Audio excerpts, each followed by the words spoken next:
Para este día vamos a hablar sobre la naturaleza de este conflicto cósmico en el que estamos envueltos. Incluso, Pastor Dani Perla, deberíamos decir que estamos envueltos en este conflicto, lo creamos o no, o lo querramos o no. Y algunas personas piensan que por negarlo no están en esto, pero ahí estamos. Así que vamos a aprender un poco más sobre qué tiene que ver con nosotros, con lo que creemos. Vamos a profundizar un poquito en ese tema. Vamos a orar pidiendo la dirección de nuestro Dios. Querido Padre que estás en las alturas de los cielos, gracias por tu palabra que instruye, ilumina nuestras vidas. Por favor, permítenos tener corazones dispuestos a escuchar tu voz y a dejarnos guiar por ti. En el nombre de Jesús oramos. Amén. Hasta este momento, Pastor, por lo que hemos dicho, queda claro que hay un conflicto, hay una lucha, se levantó un ser que puso en duda el carácter de Dios, permitió que en su corazón se enalteciera, llegara el orgullo, pero siempre surge la pregunta, ¿por qué Dios lo permitió? ¿Por qué simplemente no ejerció su poder? Y hago esta pregunta de esta manera porque aquí que espero que nos ayude a responder esto. Cuando hablamos de este conflicto no estamos hablando de dualismo, ya lo decíamos antes, no estamos hablando de dos poderes omnipotentes que están en pugna, porque Dios podría haber destruido a Lucifer. Pero entonces, si no estamos hablando de ese dualismo, ¿cómo deberíamos ver la naturaleza del gran conflicto? Es correcto, la naturaleza del conflicto, nosotros notamos que en primer lugar es un conflicto espiritual,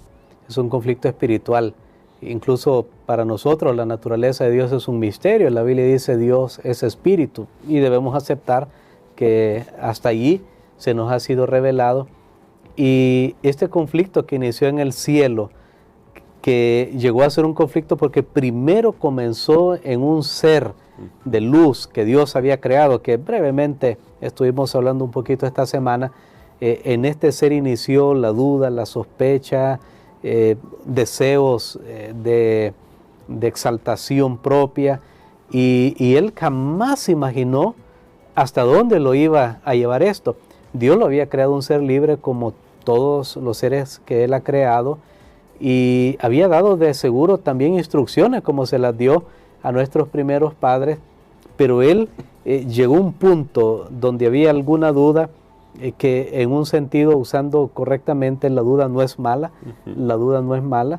porque no lo sabemos todo, pero este ser pasó el límite, traspasó el límite, pero entonces descontento, y allí fue surgiendo todo esto que nosotros conocemos del mal, se fue desarrollando en ese ser, que de paso esto es un misterio. Sí. Estamos ante este misterio que la Biblia le llama también el misterio de la iniquidad. Así como tenemos el misterio de la piedad, hablamos del plan de redención y todo, pero va a ser el estudio por toda la eternidad. Amén. No digamos que ya lo conocemos todo, pero también está el misterio de la iniquidad, que cómo en ese ser surgió todo este mal, y entonces él luego lo comienza a compartir con otros. Pero aquí viene el punto, aquí, como decía Ezequiel, con la multitud de tus contrataciones, y se usa ahí una palabra, puede significar hasta calumnia, y la cosa es que este ser vino y fue a otro. Mira, ¿no te parece que Dios no nos da oportunidad de esto? Yo no sé qué les decía a los ángeles, porque viven en otro orden, pero algo comenzó él a meter a otros ángeles. Hubo ángeles que le decían, no, mira, no pienses de esa manera. Hubo algunos ángeles que llevaron a Jesús este reporte. ¿Sabes qué nos están diciendo? Lucifer nos está diciendo esto. Él fue citado para hablar. Sí. Ahora, ¿cómo nosotros sabemos de todas estas cosas? Bueno, tenemos ahí un libro, hay algunos libros muy buenos escritos.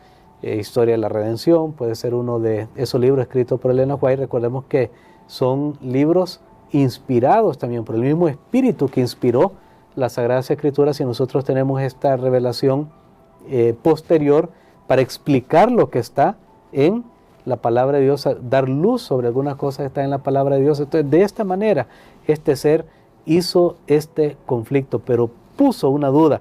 Los ángeles nunca tal vez habían pensado en algo que él les dijo, miren, no creen que Dios, así como hizo con Eva, no crees que tú puedes ser Dios y tal vez él te está escondiendo algo.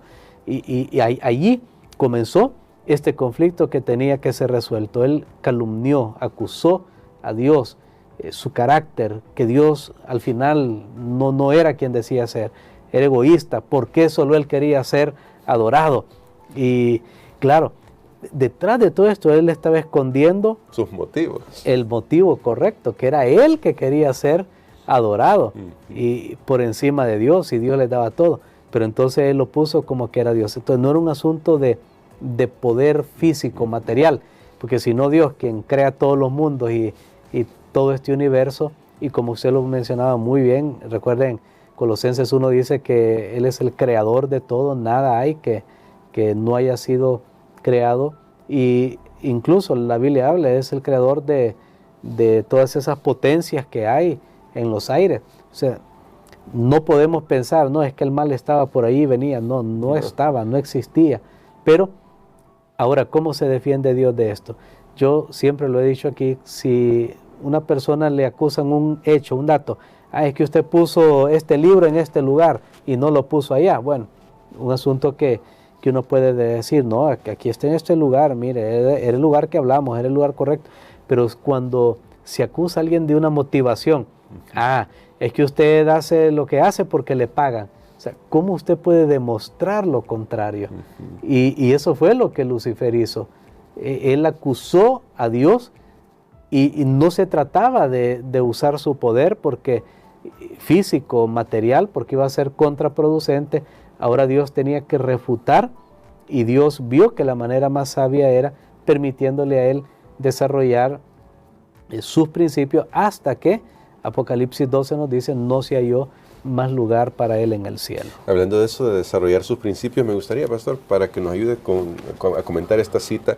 En El conflicto de los siglos, un gran libro, así como el pastor Dani Perla ha mencionado, el libro de la historia de la redención, también tenemos Patriarcas y Profetas, nos dan algunas luces muy interesantes. Dice así, en El conflicto de los siglos, en su actitud para con el pecado, Dios no podía sino obrar con justicia y verdad. Satanás podía hacer uso de armas de las cuales Dios no podía valerse, la lisonja y el engaño. Satanás había tratado de falsificar la palabra de Dios y había presentado de un modo falso su plan de gobierno ante los ángeles, sosteniendo que Dios no era justo al imponer leyes y reglas a los habitantes del cielo. Voy a adelantarme en la cita. Luego dice acá, todos debían llegar a comprender el verdadero carácter del usurpador y el propósito que lo animaba. Había que dejarle tiempo para que se dieran a conocer por sus actos de maldad. Y luego, pastor, en el Evangelio de Juan, el Señor Jesús nos dice que Satanás es homicida desde el principio, padre de mentira, y cómo esto nos revela realmente el carácter del enemigo. Y usted ya lo decía, pero para reforzar esta parte, la razón por la que Dios ha sido paciente, que eso se ha tocado ya en varios días, para permitir el desarrollo de todo este conflicto. Notemos muy bien que en estas palabras que Jesús dice, es el padre de la mentira. ¿Qué es una mentira? Es algo que se expresa, que no es cierto. Y entonces aquí nuevamente recalca cuál es la naturaleza del conflicto. Es una naturaleza ideológica, es de un orden de pensamiento, es un conflicto, es una guerra de ideas. Eso es lo que comenzó a sembrar Satanás en otros seres, bueno, en los otros ángeles que Dios había creado, finalmente después vino a la tierra. Y cuando Jesús dice padre de mentiras, es porque Él es el originador, en Él, en su cuerpo, ahí en su mente, se originó todo esto que ha conducido ahora lastimosamente a toda la crisis y la tragedia que nosotros vivimos en este mundo. Y esto nos dice que la manera como Dios se defiende de esto, a mí me llamó la atención siempre, ¿qué hizo Dios? ¿Mostrar más poder? No. la Biblia dice, él se humilló. Y al humillarse, él comenzó a derrotar las pretensiones del enemigo. Vino con un perfil bajo. No, yo aquí, ¿qué están diciendo de mí, verdad? Ya yo los expulso a todos ustedes, yo los voy a destruir, los voy a aniquilar. Dios bien pudo haber hecho eso, pero eso hubiera creado todavía más preguntas y los otros seres hubieran dicho, de verdad, ¿y será que Lucifer tenía razón? Pero Dios le ha dado suficiente chance y oportunidad de mostrar sus colores a tal punto, hermano Gerson, que en el cielo ya no hay duda quién es Satanás, ya no. Cuando Jesús murió en la cruz, ¿sabe qué? A mí me llama la atención eso siempre, 4000 años de la historia humana, todavía algunos ángeles estaban ahí como ver un juego de tenis, ver la pelota para acá, para el otro lado, a ver quién tiene razón, y algunos todavía dudaban.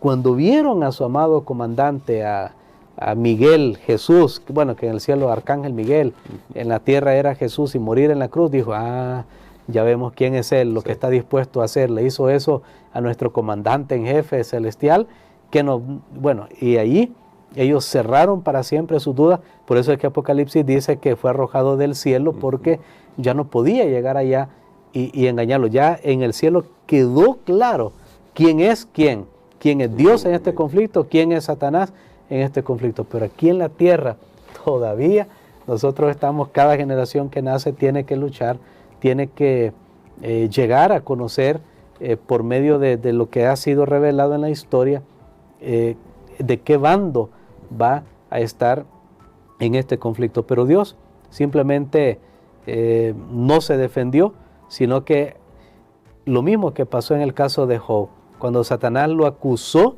a Dios, porque recordemos, el libro de Job, el personaje central no es Job, es Dios, y Satanás acusó a Dios que él soborna a las personas. Le dice, Job te sirve porque tú le pagas para que te sirva. No le pagues, no lo trates bien, no lo cuides y vas a ver. Entonces, ahí está juzgando su motivación. Tú quieres que te sirvan, sabes que no te van a servir por amor, te van a servir a la fuerza. Tú compras a la gente, porque existe ese concepto, yo le doy cosas a la gente para que la gente venga y me sigan. Pero eso es lo que Satanás está diciendo. Pero, entonces, ¿qué hace Dios? Si le dice, no, eso no es cierto, ¿cómo lo demuestra? Y allí por eso Job es una figura realmente extraordinaria, porque a través de Job, a través de la humillación, Dios va a demostrar que esto no es así. Es lo mismo que Jesús hizo cuando Él vino y se encarnó, y Él refuta, anula con su vida, con ese sentimiento que el apóstol Pablo dice, ese sentir que hubo en Cristo. No quiso ser Dios, no se aferró, no, se hizo hombre, se bajó, se rebajó.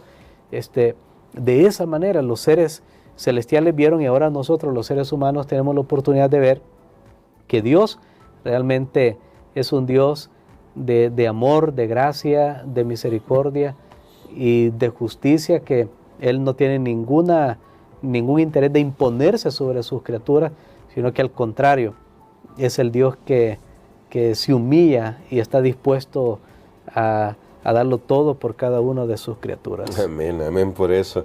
Pastor, creo que al final podríamos decir que lo que creemos importa en este conflicto. Es decir, como yo vea a Dios, eso importa. Por eso es tan importante esto que estamos estudiando, para poder aprender un poco más sobre cómo es Dios realmente. Porque Satanás ha logrado meter esas dudas en toda la humanidad, y a veces todavía convivimos con ellas sobre quién es Dios y las motivaciones de Dios. Pero lo que usted cree importa. Por eso asegúrese de que lo que cree esté basado en la palabra de Dios. Queremos, pastor, que justamente nos ayude a orar por eso, para que comprendamos que no es como a veces decimos, no importa lo que yo crea al final. No, sí importa, y tenemos que ser guiados por el Espíritu Santo y la Biblia para poder pulir nuestras creencias. Amén. Padre, gracias nuevamente te damos, Señor, por la oportunidad que nos das de estudiar este tema que es tan necesario para comprender quién eres tú. Ayúdanos, Señor, para que podamos nuevamente confiar, ver cómo tú has estado obrando para resolver este conflicto y todo lo que has estado dispuesto para hacer. Ayúdanos a no dudar, Señor. Ayúdanos a rechazar las sugestiones del enemigo, a rechazar las mentiras del diablo, las calumnias que ha hecho contra tu gobierno, contra tu iglesia, contra tus hijos. Ayúdanos, Señor, para reconocer que tú eres fiel y eres bueno. Bendícenos en el nombre de Jesús. Amén.